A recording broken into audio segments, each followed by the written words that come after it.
നിൽക്കുന്ന കഥാപാത്രമായ അബ്രഹാം. ഇന്ന് രാത്രി അബ്രഹാമിന്റെ ജീവിതത്തിൽ തല ഉയർത്തിയത് കൊണ്ട് എന്തു നന്മയുണ്ടായെന്നും ആ തല താണു പോകുവാൻ ദൈവം സമ്മതിച്ചില്ലെന്നുള്ള ഒത്തിരി കാര്യങ്ങളുണ്ടെങ്കിലും സമയത്തിന്റെ പരിമിതിയിൽ എത്ര എണ്ണം പറയാമോ അത്ര എണ്ണം പറയുവാൻ ഞാൻ കർത്താവിൽ ആശിക്കുകയാണ്. സ്തോത്രമല്ലിയ.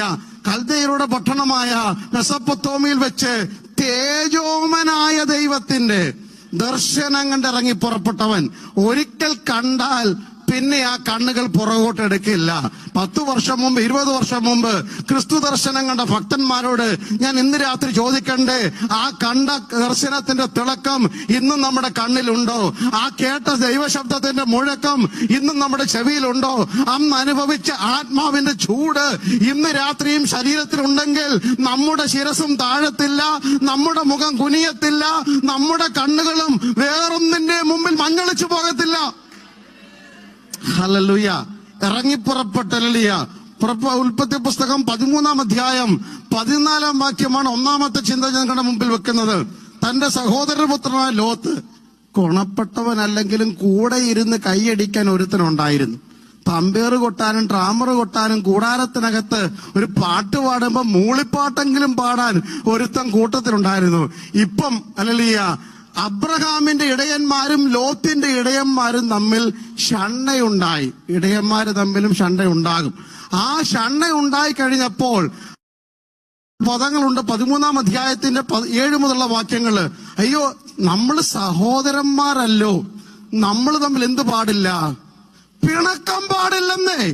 ഈ കോൺഫറൻസിൽ വന്നിട്ട് ഒരു തീരുമാനം എടുത്തു പോയാട്ട് എനിക്ക് എന്റെ ഒരു കൂട്ടു സഹോദരനോട് ഒരു കൂട്ടു സഹോദരിയോട് ഒരു തരത്തിലും പിണക്കം പാടില്ല. കാരണം ഞങ്ങൾ നോക്കുന്നത് ഒരേ മുഖത്തേക്കാ. സ്തോത്രം. കരുണയുള്ളവന്റെ മുഖത്തേക്ക് നോക്കിയിട്ട് ഞാൻ കരുണയില്ലാതെ ജീവിച്ചാൽ എന്റെ ആത്മീയത്തിന് എന്ത് വില? ഹല്ലേലൂയ. കൃപ ചൊരിയുന്ന എന്റെ ദൈവത്തിന്റെ മുഖത്തേക്ക് നോക്കിയിട്ട് അവരെന്നോട് അനുതാപം കാണിക്കുന്നില്ലെങ്കിൽ ഞാൻ ദൈവത്തിന്റെ മുഖത്ത് നോക്കിയെന്ന് പറഞ്ഞിട്ട് അതിനെന്തർത്ഥമാ ഉള്ളത്? 2 കൈയും നീട്ടി കുഴിയിൽ വീണപ്പോഴും പാപത്തിന്റെ പടുകുഴിയിൽ കിടന്നപ്പോഴും എന്നെ പിടിച്ചുയർത്തി പാറയിൽ നിർത്തി അതരത്തിൽ പാട്ട് തന്നവനെ ആ സ്നേഹം അവരന് ചൊരിഞ്ഞു കൊടുക്കുവാൻ, സഹോദരന് ചൊരിഞ്ഞു കൊടുക്കുവാൻ കഴിഞ്ഞില്ലെങ്കിൽ ഞാൻ എന്തിനാ ഈ ദൈവമുഖത്ത് നോക്കുന്നത്? അബ്രഹാം വിളിച്ചു പറഞ്ഞു, നമ്മൾ സഹോദരന്മാരാ. ഒരു കാര്യം കൂടെ പറഞ്ഞു, ഇവിടെ കനാന്യരും പെരിസ്യരും താമസിക്കുന്നുണ്ട്. ഇതോർത്തോണം. ഓരോ ഷണ്ടയുണ്ടാക്കുമ്പോഴും ഓരോ കലഹമുണ്ടാക്കുമ്പോഴും ഓരോ പ്രാവശ്യവും കൂട്ടു സഹോദരന് നേരെ, അത് ജനറൽ ബോഡിയിലാണെങ്കിലും സഭാ ഹാളിലാണെങ്കിലും ഒച്ച ഉയർത്തുമ്പോഴും ഓർത്തോണം, ഇവിടെ ജാതികൾ ഇത് കാണുന്നുണ്ട്. ആത്മീയൻ എന്ന് പേര് കേട്ടിട്ട് മെസൊപ്പൊത്താമിയയിൽ നിന്ന് വേണ്ട എന്ന് പറഞ്ഞ് ഇറങ്ങി പുറപ്പെട്ടിട്ട് അബ്രഹാമിന്റെ പിന്നിൽ നിന്ന് പുറകെ വന്നിട്ട് അബ്രഹാമെ ലോത്തിനെ കൈപിടിച്ചിറങ്ങിയിട്ട് ഇന്ന് ഷണ്ടയുണ്ടാക്കിയാൽ അത് കാണുന്ന ഒരു പൊതുലോകമുണ്ട്. ഇവിടെ നിന്ന് എനിക്ക് കൈയടിക്കാം, ഇവിടെ നിന്ന് എനിക്ക് പ്രസംഗിക്കാം, ഇവിടെ നിന്ന് കൈവെക്കാം, ഇവിടെ നിന്ന് അലറിക്കീറാം, പക്ഷെ എന്നെ കാണുന്ന ഒരു ലോകമുണ്ട്. ദൈവസഭ അത് തിരിച്ചറിയട്ടെ. അടുത്ത പ്രാവശ്യം ഒച്ച വെക്കുന്നതിന് മുമ്പ്, അടുത്ത പ്രാവശ്യം ഹല്ലേലൂയ കുരുക്ക് ബുദ്ധികൾ ഉയർത്തുന്നതിന് മുമ്പ് ഇന്ന് രാത്രി ദൈവസഭ തിരിച്ചറിയണം, ഞങ്ങളെ കാണുന്ന ഒരു ലോകമുണ്ടെന്ന്. അബ്രഹാം ഒരു കോംപ്രമൈസിലെത്തി. എന്താ കോംപ്രമൈസ്? ഇതാ കോംപ്രമൈസ്. ഒത്തുതീർപ്പ് ഇങ്ങനല്ല പറഞ്ഞത്. ഇതാണ്, സഹോദരൻ, നീ തെക്കോട്ടാണെങ്കിൽ ഞാൻ അങ്ങോട്ട് പൊക്കോളാം, വടക്കോട്ട് പൊക്കോളാം.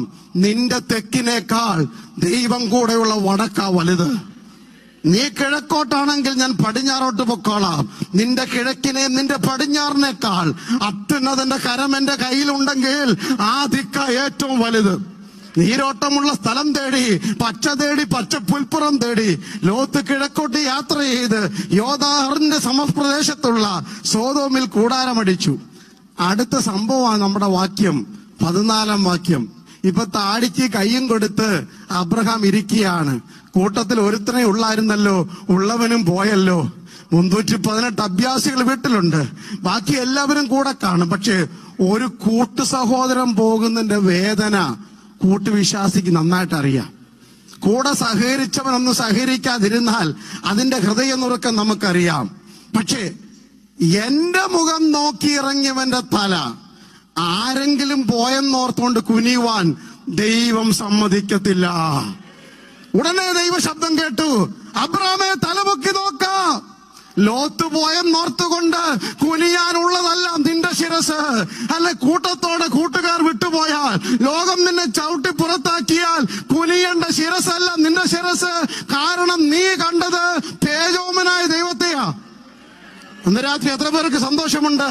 സ്വർഗീയ ദർശനം കണ്ട് ഇറങ്ങിയവന്റെ തല ആരൊക്കെ താഴ്ത്താൻ ശ്രമിച്ചാലും, ആരൊക്കെ ഓടിപ്പോയാലും, ആരൊക്കെ ഒറ്റിക്കൊടുത്താലും, ആരൊക്കെ ഒറ്റപ്പെടുത്തിയാലും കുനിയുന്ന ശിരസല്ല നമ്മുടെ ശിരസ്.